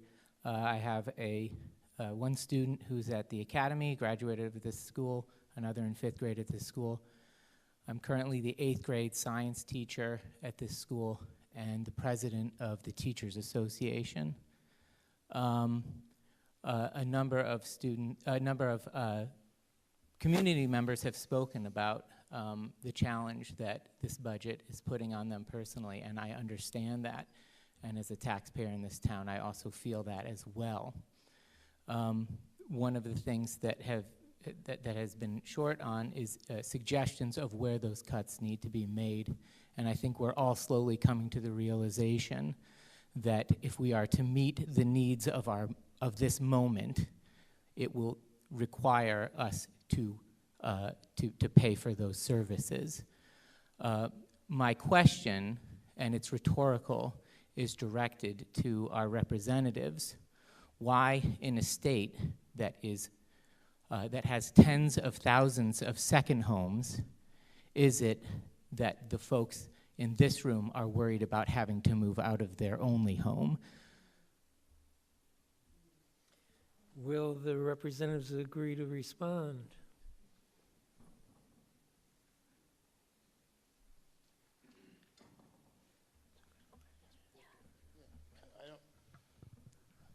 I'm not really sure I understand the question. Scott We Beck? have, Scott Beck, St. Johnsbury. Let me, get this thing out of here.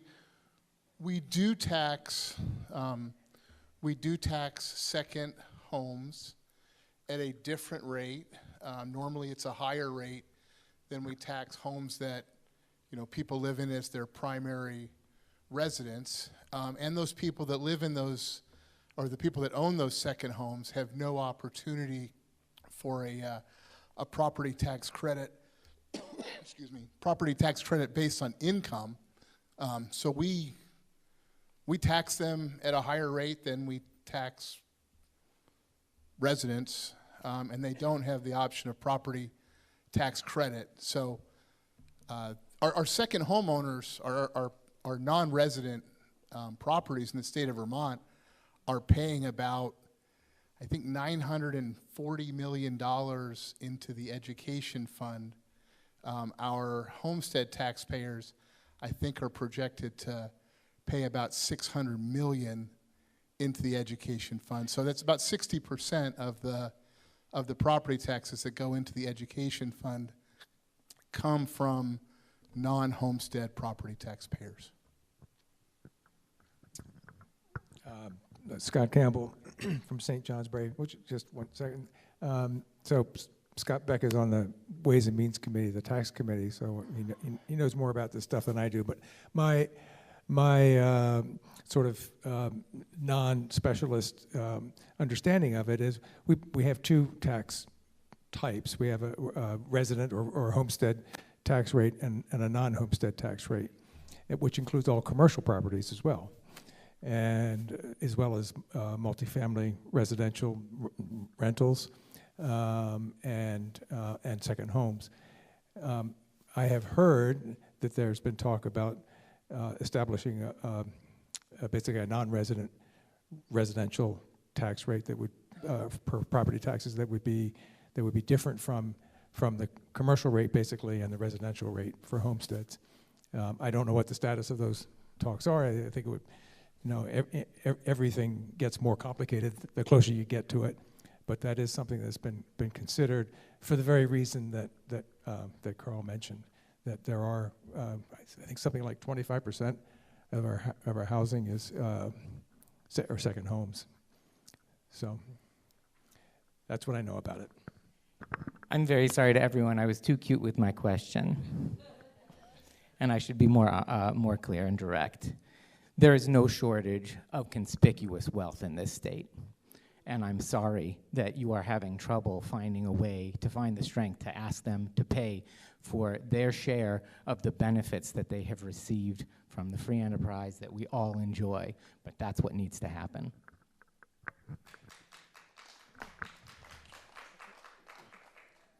There's talk about that as well, but another difficult conversation. Come on, Scott. again, I guess I still don't understand the question. Maybe Carla and I can get back together afterwards. But, you know, of our, what are called second homes in Vermont, 80% of them are owned by Vermonters. They're camps, they're owned by Vermonters. I have one out on Miles Pond. Haven't been there in 6 months because it's not winterized. And I'd also say that I guess people can always hypothesize about taxing people differently or more by class or whatever, but I think the conventional wisdom in the State House right now is that as far as taxing people with wealth and high income, is that we have gone as far as we can go without chasing them out of the state and making further increases an actual losing proposition. And maybe we're wrong, but that is the general sense, is that we have done as much as we can do to tax high income and high wealth and have them still be here. So for those of you that we're on the other side of the Laffer curve here. We're significantly on the right side of the Laffer curve.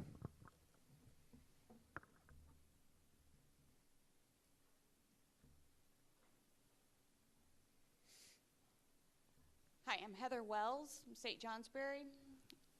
My family came here at the end of 2019, and we bought our house for a reasonable price. We have been voiced offers that I would consider unreasonable. High. They're investors.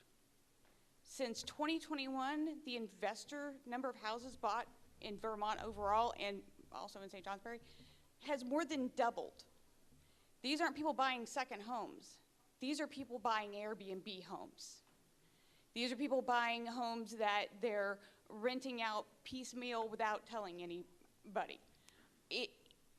That's the people. It's not just necessarily the vacation homes and those kind of things. The conspicuous wealth isn't going to show when you get somebody coming in to stay for the weekend and leave again. Those are the properties that are driving things up, because I don't want to leave. I love this place. But I can sell my house tomorrow for a lot more than I paid for it, and so could most everybody in here, because investors are looking to buy as fast as they can and put it up on Airbnb, and that's what they care about. And I think part of the reason why I got asked was because April is coming up, and I've actually had people ask me, how many Airbnbs do you think are going to be filled up for the eclipse? And I'm thinking to myself, for 90 seconds? But it's happening. They're coming. So that's what we need to think about when we see our house prices go up. That's not helping. And these aren't people who care about the community. They're just people who care about a buck. Thank you.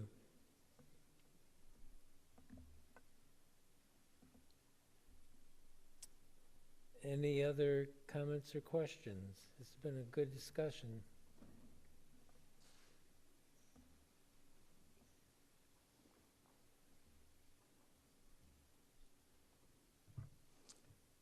Wes Robertson, St. Johnsbury resident. Sorry, I'm not very well prepped. I happen to have an adult coloring sheet that I was able to take some notes on. I didn't get to bring in a big chart or anything or PowerPoint. I think one of the big problems that all of us, I hope, can agree on is that we have to take from somewhere to put somewhere else, and there's not enough of the pie to divvy that up. And these hard decisions, I mean, if we, this gentleman, he's worried about not being able to keep his home. And so he would like to see lower tax rates. Lower tax rates mean we're going to have to cut money from budgets. That means money is going to be cut out of probably employees. Those employees also live here. That means that they're not going to be able to pay their taxes. And we're just going to go in a cycle doing this. Some of the folks watching, listening at home, they may be feeling You know, the school budget, that's not really my problem. I don't have a kid anymore. And I like to remind them that, no, it's everybody's problem. I don't have any kids in this school anymore, but I see these kids out on the street playing, wandering around aimlessly, whatever they're doing. And those kids are mine too. They're everybody's kids. It's a community. We're all in this together. Those kids are going to be the ones that are going to change our diapers when we get a few years older. And, you know, I'm not sure I want to have somebody administering my medication that can't tell the difference between an ounce and a milliliter, because they weren't able to get decent math instruction because so many factors. You know, they weren't able to pay attention because there's no food at home. They weren't able to pay attention because there's a kid that's tearing the windows out of the wall because they have anger control issues and there's no psychologist to help with that. And some people might say the solution is get those kids out of school. Well, then we have more people out with no education, no skills, that become an economic drag to the rest of us. So I did make some notes to help try and keep me on track. Another part of our problem is with the school budget, a lot of these costs are outside of our town control. It doesn't matter how we vote, those costs are going to be there. We can't alter the price of heating fuel. We can't change how much a ream of paper costs. You know, maybe we can have less paper in the classroom so that the kids are, I don't know, writing on the desks. I used to get, you know, this ruler next to my hand if I tried that, but we don't do that now. The materials for, you know, not just our school, our fire and police departments, you know, they also, the trucks, they're going to break down. We could get a new truck, and that's going to cost us a hell of a lot. We could fix the old truck and hope that it doesn't break down on the way to put out my house fire. So you know, we're going to end up paying for this one way or the other. And I think we all know that, but it's so frustrating for every one of us. And it you know,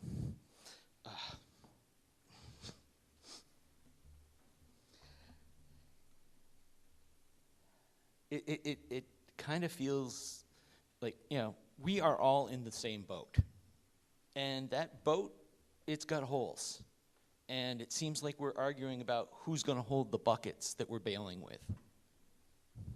We're all going to sink or swim together.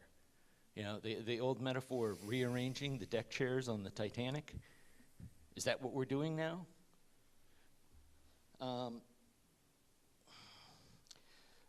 So, people, I mean, I understand worrying about where your home is going to be in a few years, but also, I don't know if anybody on staff at the school can answer this question, but how many kids in the school tonight aren't in their own home, are either in a car somewhere or in a foster home? We could put that down as a question from me. I really would kind of like to know what percentage or what number of children aren't going to be at a home tonight. She has the answer for you. Okay. Yeah, we currently have 31 students that are homeless, identified as homeless right now. I don't have the number of students that are in foster care, but I can tell you there's a lot of children that are under their grandparents' care. I get a lot of calls from grandparents. I'm not talking with parents, but I'm talking with grandparents that are raising the children in our school. But I do know we have 31 students right now currently homeless. So the overarching question, I think, that we're not going to come up with enough. There is not enough here. Too many of our costs go outside of the community. The money doesn't stay here. It's not controlled by here. We're at the mercy of outside forces. But what can we do that doesn't involve money to help the school? What kind of volunteer opportunities or projects, programs that we could do here in town for our kids, our town kids? And this isn't just a question for the folks in this room. This is a question I think all of us need to look at. What can we do for these kids if we can't pay for their education? They have to learn something, somehow, somewhere. And who's going to do it if not us? Thank you for your comments.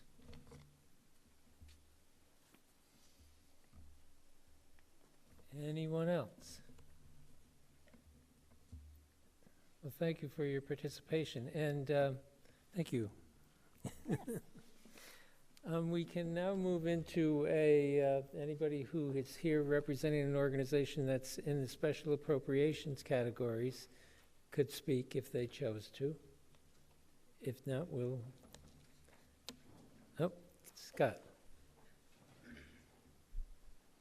Just real quick, I'm the president of the St. Johnsbury Kiwanis Club, Uh-huh. and we're, again, the same as last year, asking for $29,000 so we can continue to operate the Kiwanis pool and offer the community free general swim, physical therapy swim, and most importantly, free Red Cross swimming lessons for area youth. And Kiwanis would greatly appreciate your support. Thank you. Thank you.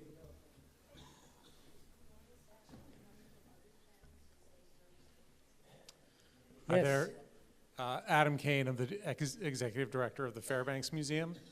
So we're requesting an appropriation of $63,000, which is the same that we've requested for many, many years. That entitles every resident of St. Johnsbury to free unlimited admission to the museum.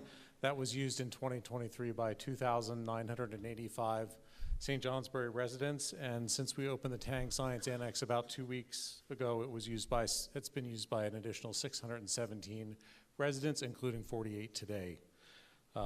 So we're going to have a great year. I invite everyone to come to the museum and see what's new, and I apologize in advance for the eclipse and what that's going to bring. So thank you. You can blame it on Mark Breen.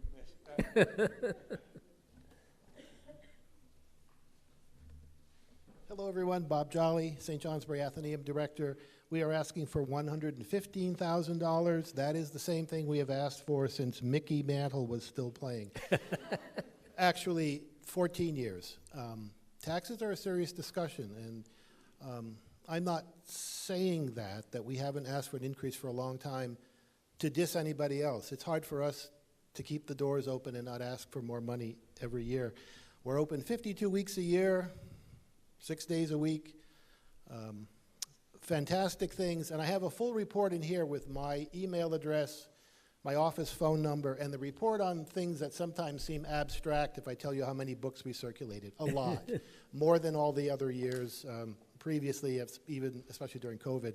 So we ask for your support again. We'd appreciate that tomorrow. Thank you.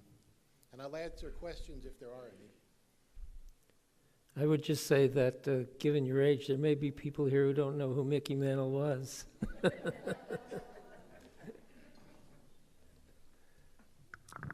So, Scott Campbell again. Just at the right time.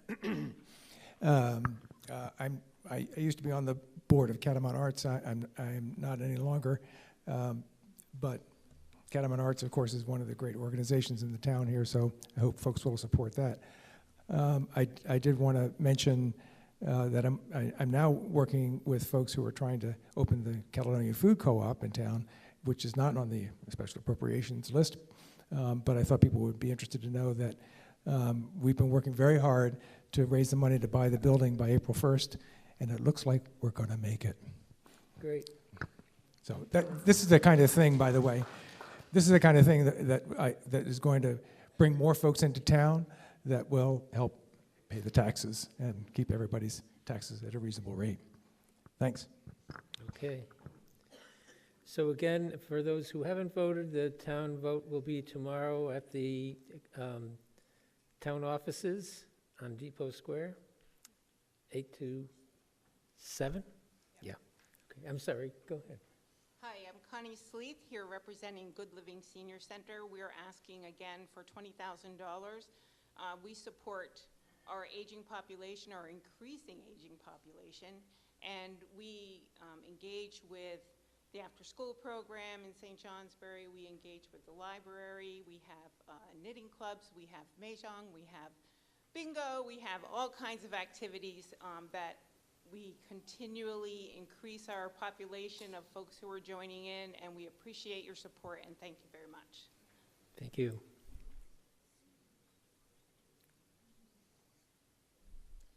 Hi everyone, I'm Andrea Otto from Catamount Arts, and Catamount Arts is asking for $5,000. That money goes toward funding a lot of programming around the community, promoting arts and arts education, community engagement.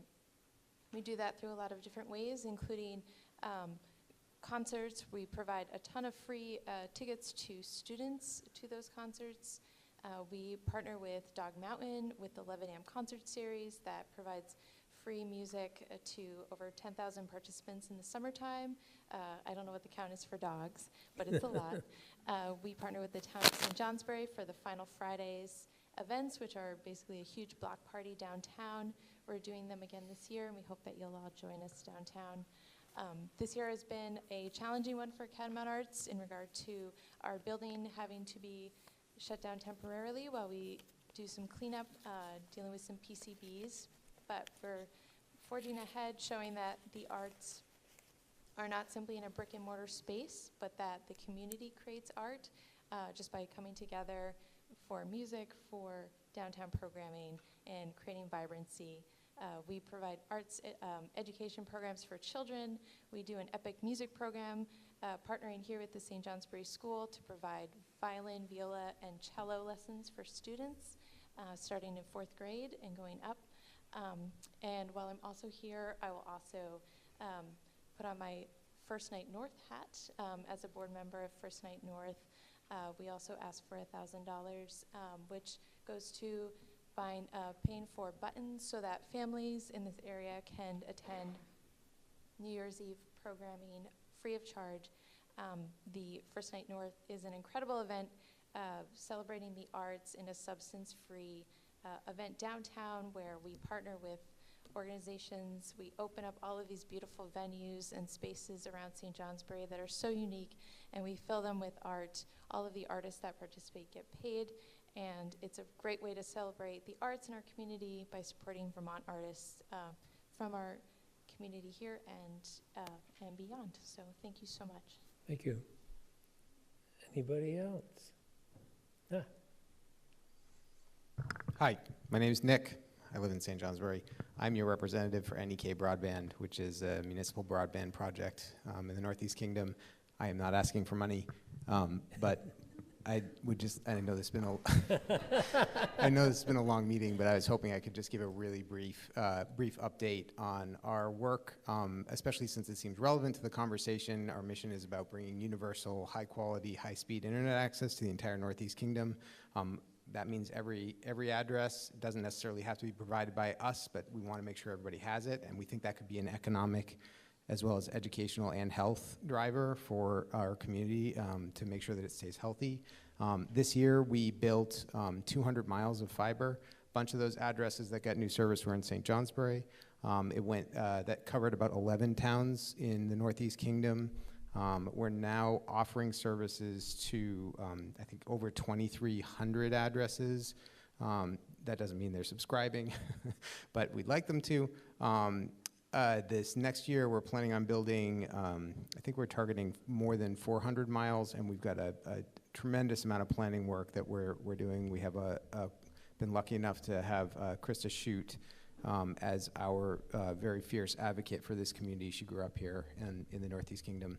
And she's been really doing terrific work getting access to grant funding. So none of this is coming directly out of taxpayer dollars. It's coming from like federal dollars and subscriber money. If you have questions, please come see me. I have lots of stuff, handouts I could give you. I'd also love to have somebody else join me as a representative. We could use an assistant representative so that when I can't go to meetings. So if you have any interest in that, please contact me. Thanks. Mm-hmm. Anybody else?